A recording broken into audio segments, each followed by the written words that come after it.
अवंतिका का महत्वपूर्ण स्थान है। जब अवंतिका का पूरा क्षेत्र इधर ही बसता था, महाजी सिंधिया, राणोजी सिंधिया जब उज्जैन में आकर के अपना शासन प्रारंभ करते हैं, ऐसे समय में वो उज्जैन में सबसे पहले किसी देवस्थान पर अपनी यात्रा का पड़ाव रखते हैं और मंदिर अगर निर्माण करते हैं तो हमारे इस तिलकेश्वर महादेव की जय जयकार कराते हैं।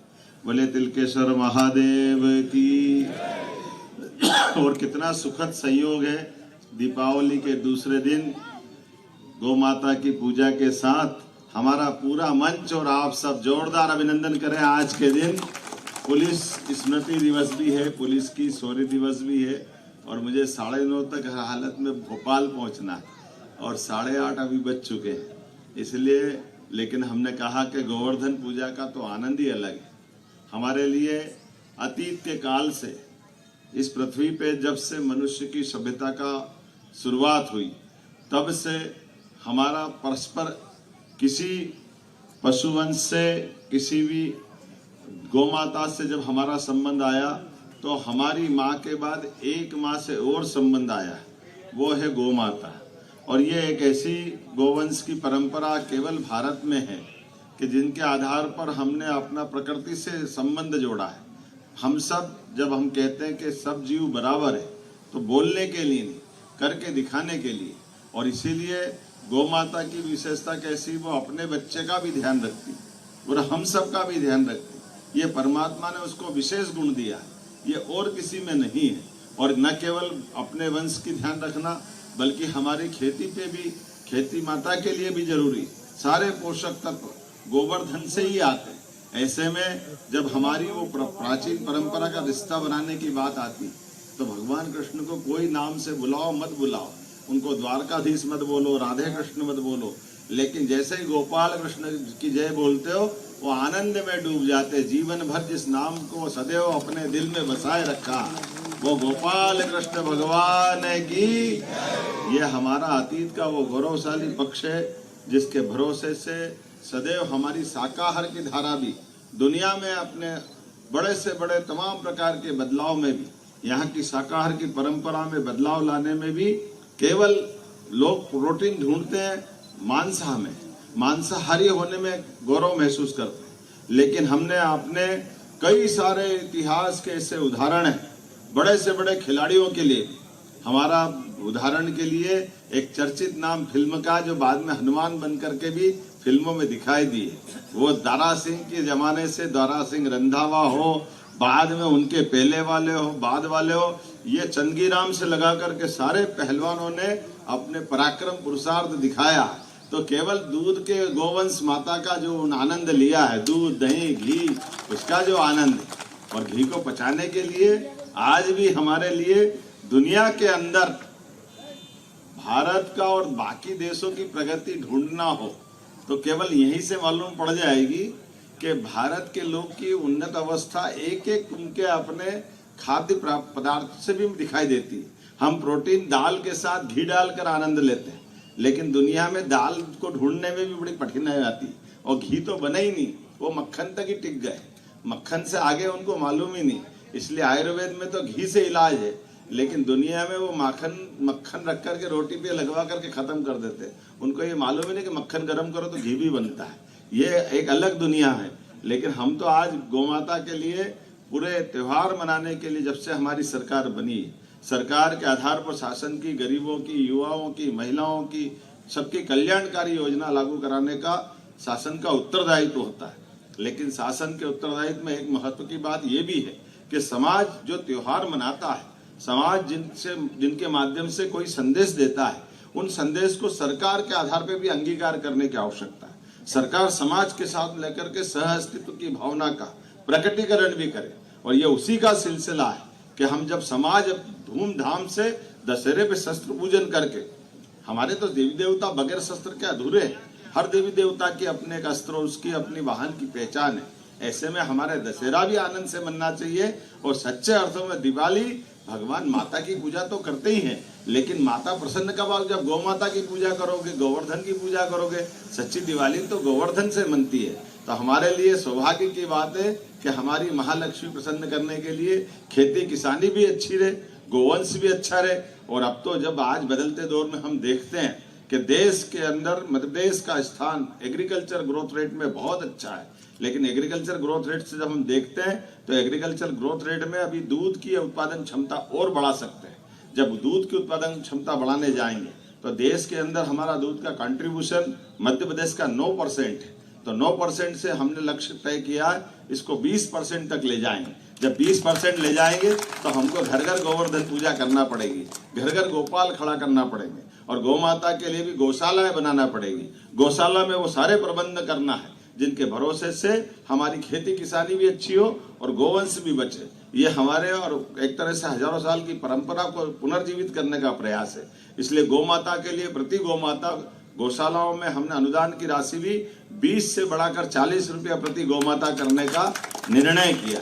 और हमने कहा कि हमारे राज्य के अंदर कोई गौ माता की गोवंश की कोई उनकी हत्या करे वो तो संभव ही नहीं, लेकिन उनको कोई परेशान भी करेगा तो उनकी जगह खुले में नहीं हो सकती, उनकी जगह जेल ही हो सकती है, किसी को छोड़ने वाले नहीं हमारे राज्य के अंदर। इसी प्रकार से खेती किसानी को बढ़ावा देते हुए, खेती किसानी को लगातार योजनाओं के आधार पर बढ़ाते हुए हमने प्रयास किया कि हमारे अपने राज्य के अंदर खेती के लिए पर्याप्त पानी की व्यवस्था करें। इसलिए इरिगेशन का सिस्टम भी बढ़ाते हुए हमने विश्व का पहला नदी जोड़ो अभियान केन जुब बेतवा जोरदार अभिनंदन माननीय प्रधानमंत्री का करें, जिनके माध्यम से यशस्वी नरेंद्र मोदी जी प्रधानमंत्री जी ने वो नदी जोड़ो अभियान की शुरुआत करी। और ये स्वर्गीय भारत रत्न अटल बिहारी वाजपेयी जी की कल्पना थी, उनका भी स्मरण करें, उनका भी जोरदार अभिनंदन करें भारत रत्न अटल बिहारी वाजपेयी जी का, जिनके माध्यम से हमारा बुंदेलखंड का पूरा इलाका और उसके साथ साथ बुंदेलखंड के अलावा मालवा, चंबल, इसका पार्वती, काली सिंध हमारी नदी जोड़ा योजना के आधार पर ये मालवा और चंबल का पूरा इलाका इस तरह से जुड़ेगा। और ताप्ती मैया के माध्यम से हमारा पूरा महाराष्ट्र से लगा हुआ इलाका जो निमाड़ तक पानी पहुंचाएगा, तो अर्थात पानी पर्याप्त देंगे। अब सोलर योजना के माध्यम से भी बिजली भी हम किसानों को एक तरह से फ्री देने वाले हैं। केवल पहले 40% सोलर पंप के लिए किसान को देना पड़ता था, 60% सरकार देती थी, लेकिन अब हमने तय कर दिया 60% भी जरूरत नहीं है, 40% भी नहीं, 90% पूरा अनुदान सरकार देगी। केवल 10% हमारे किसान भाई बहनों के माध्यम से जो खेती किसानी करना चाहता है वो अपनी बिजली खुद बनाए। ये सूर्यनारायण देवता की वर्षों से हम पूजा करते हैं, इनकी ऊर्जा बिखेरते हैं, तो इनके भरोसे से हमारे लिए न केवल खेतों में बिजली भी मिले बल्कि हमारा अगर मकान वहाँ हो, कोई छोटा मोटा काम धंधा हो तो सोलर एनर्जी से हम वो भी कर लें और बिजली का पूरा बिल भी हमारा परिवार अपने आप माफ हो जाएगा। लेकिन इसके साथ साथ कुछ और काम करने की जरूरत भी जिसमें हम लगातार चल रहे हैं। मैं आज आपके सामने बताना चाहता हूँ कि अब हमने गौशालाएं पंचायत चलाए, गौशालाएं समाज भी चलाए, तो जो घर घर गोपाल बनना चाहते हैं, जो दूध उत्पादन करना चाहते हैं, ऐसे में 25 गाय माता से ज्यादा का जो अपना प्रोजेक्ट लाता है उसमें 40 लाख का प्रोजेक्ट बनेगा, 10 लाख सरकार मिलाएगी, 30 लाख केवल उसको देना है। ये हमारे अपने राज्य के अंदर प्रत्येक व्यक्ति को जिनको दूध उत्पादन के माध्यम से अपनी आय बढ़ाना, हम उनको भी जोड़ना चाहते हैं। यहाँ किसान भाई बहनों के साथ व्यापारी बंधु भी बैठे हैं, मैं व्यापारी बंधु का भी अभिनंदन करना चाहता हूँ। इसलिए फूड पार्क के माध्यम से सभी किसानों के साथ साथ किसान को प्रॉपर उपज का दाम दिलाने में अगर सबसे बड़ी भूमिका है हमारे व्यापारियों की, व्यापारियों को बधाई देना चाहता हूं। जितने भी कृषि उपज मंडी का काम करने वाले व्यापारी गण हैं, आपके माध्यम से हमारा खेत खलियान आनंद में डूबता है। आप सबको भी बधाई देता हूं और आप सबका वंदन अभिनंदन करता हूं। व्यापारियों के साथ मुझे तो इच्छा थी कि मंडी के कार्यक्रम में आऊं, लेकिन यहाँ के बजाय मैं कहीं और भी मिलूंगा, लेकिन आप सबसे भी संबंध है। तो सच में हमारी अब दिवाली के बाद जो मंडी खुलती है, व्यापारियों की अपनी व्यवसाय चालू होता है, उसका सम्मान करना ये हमारा काम है, उसकी ध्यान रखना हमारा काम है। इसलिए हमने पहली बार अभी देश के अंदर भावांतर योजना जोड़ी है। साफ सुथरा किसान माल लाए, व्यापारी सब अपना माल बेचे, व्यापार मंडी से होना चाहिए। इस पद्धति को पुनर्जीवित करने के भावांतर योजना है। ये सच में किसानों और व्यापारियों के बीच सेतु बनाकर परस्पर स्नेह का भाव बनना चाहिए। हमारा आपस में व्यापारी आनंद में रहेगा तो किसान अपने आप आनंद में रहेगा। जोरदार अभिनंदन करें ये दोनों वर्ग के बेहतरी के लिए। कई सारे लोग षड्यंत्र करते हैं, कई सारी झूठी बातें फैला देते हैं, उन सारी झूठी बातों का कोई चक्कर में पड़ने की जरूरत नहीं। ये सारे लोग भ्रमित करते हैं जिनके आधार पर सरकार की लोक हितैषी कल्याणकारी योजनाओं में कंफ्यूजन डालना जान करके। लेकिन हमने किसानों के लिए भी कल्याण की बात करी, व्यापारियों के लिए भी कल्याण की बात करी, और व्यापारियों के माध्यम से मंडी का मान जो बढ़ता है तो किसान का सम्मान तो अपने आप बढ़ता है। हमारी ये परंपरा है। इसलिए हमने कहा है कि फूड प्रोसेसिंग इकाई के माध्यम से जो हमारी फसल का उत्पादन होता है, फसल के उत्पादन के बलबूते पर न केवल हमारे गेहूं, सोयाबीन, ज्वार, बाजरा, मक्का, हमने तो इस साल एमएसपी पे व्यापारियों के माध्यम से भी इस व्यापार को बढ़ावा देने के लिए कोदो कुटकी की भी एमएसपी पे खरीदी प्रारंभ की है।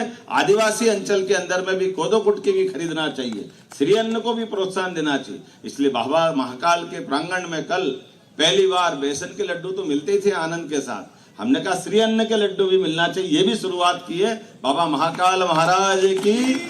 ये आप ही की फसल के माध्यम से लोगों की जिंदगी बेहतर करने के लिए, और हमारी प्राचीन परंपरा श्री अन्न जिसको मिलेट्स बोलते हैं, वो सब हमारे भारत में तो होते ही हैं, जिसके सुपाच्य उत्पादन देने वाले हमारे किसान भाई बहनों के साथ व्यापारी भी अपना व्यापार करते करते किसानों की फसल बेहतर करते हुए वो सोयाबीन के पहले इसको नेगेटिव लिस्ट में डाला था कि सोयाबीन के तेल को बनाने की, सोयाबीन की प्रोसेसिंग करने को लगभग लंबे समय तक इसकी नेगेटिव लिस्ट होने के कारण से इसके कारखाने बंद हो गए थे। हमने एक निर्णय लिया है सोयाबीन को भी नेगेटिव लिस्ट से बाहर ला करके व्यापारी उसमें और अच्छे से व्यापार करें, किसानों को सही दाम मिले, सोयाबीन का भाव मिले। इसलिए हमने उसको नेगेटिव लिस्ट से बाहर लाते हुए भावांतर योजना भी चालू की। भावांतर में आपसे भी बेहतर अच्छा कौन जानता है, आज पूरे दुनिया का मार्केट आजकल छोटे से सोशल मीडिया पे आ जाता है। इसलिए बदलते दौर में सोयाबीन का उत्पादन भी देश भर में, दुनिया भर में थोड़ा अपने लिए मध्य प्रदेश और भारत के लिए अनुकूल हुआ है, क्योंकि भारत के अंदर सबसे ज्यादा सोयाबीन कहीं बनता है तो मध्य प्रदेश में होता है। ऐसे में मध्य प्रदेश में होने वाले उत्पादन के आधार पर किसानों को सही दाम मिले, और किसानों का दाम जो आप बेहतर से बेहतर मंडी में करेंगे, उसके बाद भावांतर की राशि जो बचेगी वो मध्य प्रदेश सरकार किसानों को आपके माध्यम से पहुंचाएगी, ताकि हमारा किसान भी अपना उत्पादन सही से बेचे, व्यापार भी व्यापारी ढंग से करे, और व्यापारी का मान सम्मान सही ढंग से रहे। ये हमारी जवाबदारी है। हमारा प्रयास है कि हम सभी क्षेत्रों में इन सारी चीजों को बराबरी से लेके चले। इसलिए मध्य प्रदेश के किसान भाई बहनों को, मध्य प्रदेश के मंडियों के व्यापारियों को, सबको निर्भीक होकर के अच्छे से काम करने की आवश्यकता है। आप अपने व्यापार व्यवसाय में और बढ़ाएं, ये हमारी शुभकामना है। अभी तो आप केवल बड़ी फसल गेहूं, सोयाबीन, पक्की फसल करते हैं। हमारा तो प्रयास है आप फूड प्रोसेसिंग के माध्यम से सब्जी, भाजी, फल, फूल सभी प्रकार के उत्पादन में भी साथ आए, ताकि हमारे जब टमाटर ज्यादा हो जाए तो फेंकने की जरूरत नहीं रहे, उनकी भी प्रोसेसिंग करके किसानों की उस फसल का दाम भी दिलाए और व्यापार का अपना व्यापारी कायदा भी रहे। ऐसे कई काम करने के लिए हमारी सरकार काम कर रही है। लेकिन आज तो वास्तव में आनंद आ गया, जहां से मैं देखता हूं ये तिलकेश्वर महादेव तिल तिल कर करके इस मृत्यु लोक में कलयुग को मात देते हुए धर्म की स्थापना के लिए मंदिर बना था। उस तिलकेश्वर महादेव में आज गौशालाओं में गौ माता क्या अपने आनंद के साथ एक साथ छोड़ने का जो सुख देखते हैं, और यहाँ की गौशाला के संचालकों को मन्ना सरकार सहित सबको बधाई देना चाहता हूँ, जोरदार अभिनंदन करें। देखो अपने देवस्थान पर भी हमने देवता की तो पूजा करी, लेकिन गौ माता की पूजा का स्थान भी ढूंढ लिया। जगह थोड़ी सी है, कोई चिंता मत करो, और अच्छी जगह ढूंढो, बड़ी जगह और गौशाला बनाएंगे। आप अपनी सारी व्यवस्था सरकार के माध्यम से कराएंगे। मुन्ना सरकार अपनी इन व्यवस्थाओं में हमने एक योजना बनाई कि एक 5000 से बड़ी गौशालाएं जो चलाएंगे उनके लिए भी प्रति गौमाता 40 रुपया और 125 एकड़ जमीन तक भी हम निःशुल्क देंगे, ताकि बड़ी गौशाला भी बहुत आराम से चले। और गौशालाओं के माध्यम से दूध उत्पादन भी करो, गोमूत्र भी, और गोमूत्र के बहुत सारे अर्क से लेकर बहुत सारी चीजें बनती है, गोवर्धन भी बहुत सारे प्रकार से काम आता है। और आजकल तो ये प्राकृतिक उत्पादों के साथ साथ बिजली से लेकर ऊर्जा उत्पादन में भी बहुत सारी भूमिका रहती है। खेती किसानी के खाद भी बहुत अच्छे होते हैं। तो मैं अपनी ओर से केवल एक बार फिर गोवर्धन पूजा के अवसर पर आप सबको शुभकामना देता हूँ, बधाई देता हूँ, और उम्मीद करता हूँ कि फूड पार्क भी बनाए जाएंगे। अभी फूड पार्क नहीं है अपने मालवा में, तो भविष्य में हमारे संभाग केंद्रों पे फूड पार्क बनाएंगे। फूड पार्क के माध्यम से सभी प्रकार की हमारी फसलों के उत्पादन के माध्यम से व्यापारी कर सके, किसान अपनी उपज को बेच सके, और प्रॉपर तरीके से बाजार एक दूसरे से बन करके यशस्वी प्रधानमंत्री के नेतृत्व में स्वदेशी की भावनाओं का हम अपना प्रकटीकरण करते हुए स्वदेशी के भाव को बढ़ाते हुए मध्य प्रदेश आत्मनिर्भर बने। जब मध्य प्रदेश आत्मनिर्भर बनेगा तो भारत तो अपने आप बनी जाएगा। तो ये लगभग 2 महीने हम लगातार उद्योग और रोजगार वर्ष का ये समापन जब करने जाएंगे तो अगला वर्ष हम खेती किसानी के लिए कृषि वर्ष घोषित करने वाले हैं। ऐसे में उद्योग और व्यापार व्यवसाय के लिए कृषि और कृषि से जुड़े व्यापारियों के लिए भी बड़ी गोष्ठी करने वाले हैं, ताकि आप भोपाल में आइए, हमारे सबके साथ चर्चा करिए, मंडियों को जीवंत करिए। मंडी के माध्यम से किसान की और व्यापारियों के बीच में ये ताकत और कैसे मजबूत हो, उनकी कठिनाइयों का निराकरण भी करेंगे और हम और आप सब मिलकर के मध्य प्रदेश को भारत का सर्वश्रेष्ठ राज्य बनाएंगे। इसी अपेक्षा के साथ एक बार मैं फिर आप सबका वंदन करता हूं, अभिनंदन करता हूं और मेरे साथ सब बोले प्रेम से, बोले गोपाल कृष्ण भगवान की, महाकाल महाराज की। यहाँ वाल्मीकि धाम भी है तो वाल्मीकि धाम की, नर्मदे छिपरे महारानी की। बहुत बहुत धन्यवाद। भारत माता की।